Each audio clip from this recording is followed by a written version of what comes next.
Hello guys, welcome back to my video. जय श्री राम, हर हर महादेव। आज तपाईहरुलाई म हेराउन आएको छु यहाँनिर हाम्रो गाउँ एरियाको खेत भनेपछि धानको अवस्था अहिले कस्तो छ। जुन बाढी पानी आएको थियो त्यसले गर्दा कति क्षति पुर्याएको छ यहाँ हेर्न सक्नुहुन्छ। पुरै धानहरु पुरै सुकिसकेको थियो र कति धानहरु बर्बाद पनि भयो, यहाँनिर झरेर नोक्सानी भयो। र अझै एउटा कुरा के भन्न चाहन्छु भन्ने कुरा हैन, गाउँ घरमा कसरी हैन यहाँको जस्तै धानहरु केही कुरा जस्तै खेतबाट चाहिँ आफ्नो घरसम्म लग्ने कसरी लग्ने गर्छन्। यहाँ हाम्रो राङ्गा गाडी छ, यहाँ छ राङ्गा, उता लोडिङ हुँदैछ। हाम्रो दोस्त उता लोड गर्दैछ।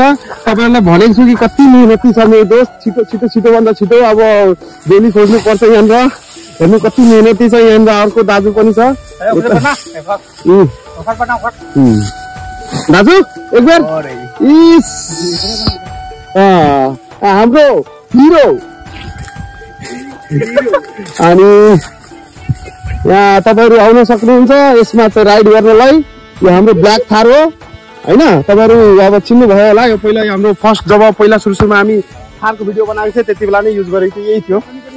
यही थियो मिस गरिरहेछु अहिले भर्खर। अब धेरै दिनपछि नै भेटे उसँग, सुनेको थिएँ कि बेचिसकेको छ भनेर अर्कोलाई, तर उहाँलाई नै बेचेको छ भन्ने कुरा हामीलाई पनि थाहा थिएन। र यस्तै छ गाउँको, मतलब गाउँ घरमा यस्तै हुन्छ। यसरी नै अब धानहरु लोडिङ गर्ने अनलोडिङ गर्ने लग्ने यही गाडीमै हुन्छ। ट्र्याक्टर पनि छ नहुने हैन, यति पनि हाम्रो क्षेत्र हाम्रो ठाउँ भनेपछि विकसित छैन भन्ने पनि छैन, विकासै भएको छ। तर पनि अब जसको जे इच्छा लाग्छ मलाई राङ्गे गाडीले लग्नु छ या कि ट्र्याक्टरैमा लग्नु छ भन्ने हुन्छ हैन। सबको आफ्नो आफ्नो सोचाइ, कसलाई अब रेट अनुसारले पनि हुन्छ, पैसा भाडा पनि त्यस्तै लिन्छ। यति भन्दै अब तपाईहरुलाई चाहिँ हाम्रो गाउँ कस्तो लागिरहेछ एरिया हेर्न सक्नुहुन्छ। पुरै धान अहिले कटिरहेछ धमाधनी। अब चाहिँ अर्को बाली लाउने स्टार्ट हुन्छ। एकरपछि कति लाग्छ दोस्त? अब मकै सकै अझै कुनै अरु कति लागेछ मकै गहुँहरु लाउने हुन्छ। अब फेरि हरियाली भइहाल्छ यता पुरै ग्रीनै ग्रीन। फेरि मजा आउँछ हेर्नलाई। अहिले हेर्न सक्नुहुन्छ पुरै चारैतिर धानै धान छ र उता उखु छ, फेरि उता उखु छ हैन। अनि उता चाहिँ हेर्न सक्नुहुन्छ त्यो खोला हो, उताबाट खोला गएको छ साइडबाटै। त्यही खोलाले गर्दा चाहिँ यति धानको चाहिँ क्षति भएको छ यो पालि हैन। जति हुनु पर्ने धान त्यति यो पालि चाहिँ हुनु भएको छैन। हेर्न सक्नुहुन्छ कति धानहरु झरिरहेछ यहाँ तल हेर्नु पुरै क्या। धेरै बर्बाद नोक्सानी भएको छ यो पालि। हेर्न सक्नुहुन्छ हाम्रो दोस्त धेरै मेहनतिया छ हैन।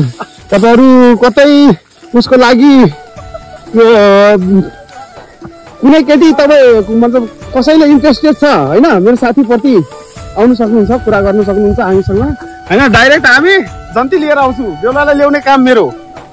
हस् त, हो कि नै हो कि नै?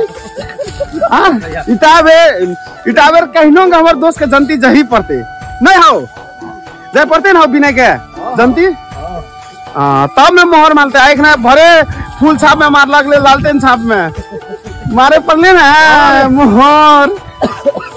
तकर बाद कट्टा दादी जाड़ो आबे लागले हमर दोस्त के बहुत गारो है। राती ये थक्कर ब्लैंकेटो ओढ़ाई से तैयो कैसे जार लागे, जार नहीं दीजिए।